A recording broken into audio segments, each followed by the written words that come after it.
China remains firmly in the dock. How does it respond?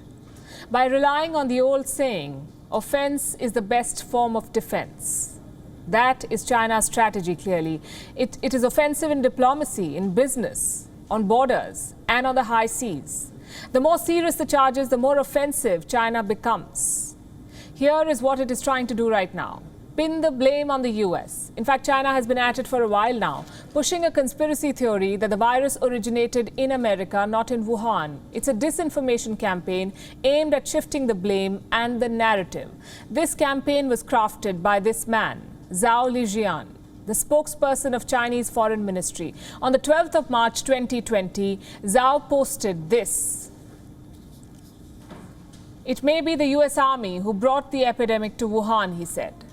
Soon, Chinese mouthpiece, the Global Times, was roped in to spread the virus of fake news. 15th of March 2020, this article was published.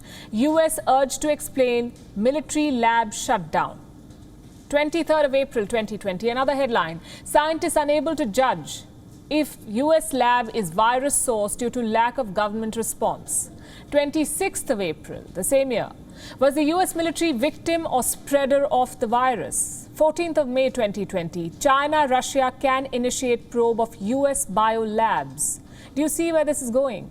A concerted effort to show America as the source of the virus. Alas, China found no takers. What it got instead was a probe team knocking on its doors. In January 2021, after much back and forth, China finally allowed a WHO probe team to enter Wuhan. On ground, China hid data. On social media, China revived its fake news campaign. A hashtag was floated on Chinese micro-blogging platform Weibo. The target was a US lab at Fort Detrick. The demand was very clear: investigate the American lab for the origin of the virus.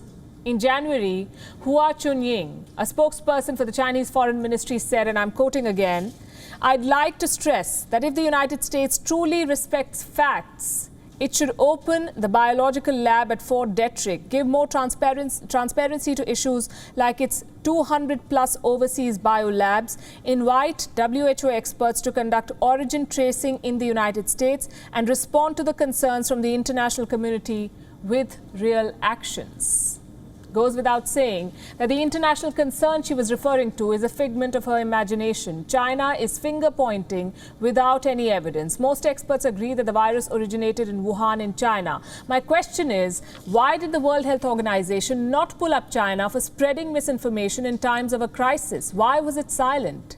Was a delayed response to the health crisis not damage enough? Why did the WHO chief, Dr. Tedros, add to it by not putting an end to China's blame game?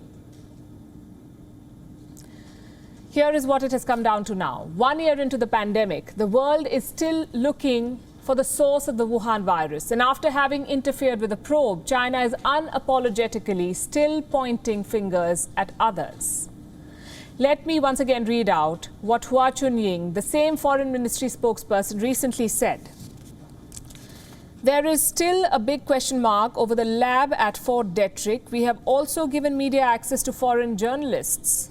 But can the US side do the same and invite international experts and media for a visit in an open and above-board manner?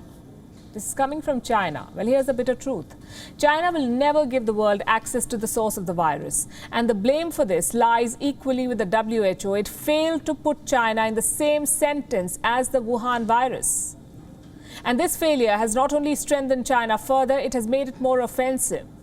Here's what China is doing now, punishing international brands and unleashing terror on international waters. Brands like Nike, H&M, Adidas, Burberry, Calvin Klein, they're all being boycotted in China. They are being deleted from Chinese shopping apps. Do you know why? Because unlike the WHO, some of these brands dared to take a stand. They spoke about forced labor in Xinjiang in China, a region that produces 20% of the world's cotton. It is also home to the Uyghur concentration camps. China has forced at least 570,000 people in its forced labor program. This is according to the Center for Global Policy. Brands like H&M said it would no longer use cotton from Xinjiang. So China is arm twisting them, forcing them to reject reports of Uyghur genocide. H&M stores have been removed from maps. Huawei has removed Nike and Adidas from its app store. At least 6 H&M stores have been closed by the franchisee owners. Chinese e-commerce stores like Alibaba and Taobao have taken H&M, Nike and Adidas merchandise off their platforms. Chinese brand ambassadors have dumped these brands. The pressure is working. International brand Hugo Boss has already given in. The German luxury house took to Weibo to tell Chinese consumers that it will continue to buy cotton from Xinjiang. And this is the result of Chinese terror. Then we come to the high seas. Look at what Chinese maritime mafia is doing in South China Sea. Beijing has moored more than 200 vessels at the Whitsun Reef. The reef is claimed by China, the Philippines and Vietnam. Now, Chinese vessels have reached within Manila's 200-mile exclusive economic zone. Manila claims that these vehicles are being manned by Chinese maritime militia. There is a standoff on the seas. Vietnam is patrolling its coast guard. The Philippines has deployed its air force. China, meanwhile, is grabbing land at the Subi Reef too. It is being called a quote-unquote prelude to occupation. Satellite images suggest that China may be trying to build a tower in the contested reef. And this too, by the way, is Filipino territory. The moral of the story is this: terror, when left unchecked, only spreads further. It is important to call out China on the pandemic and make China pay, unless you want China to be more emboldened and more offensive.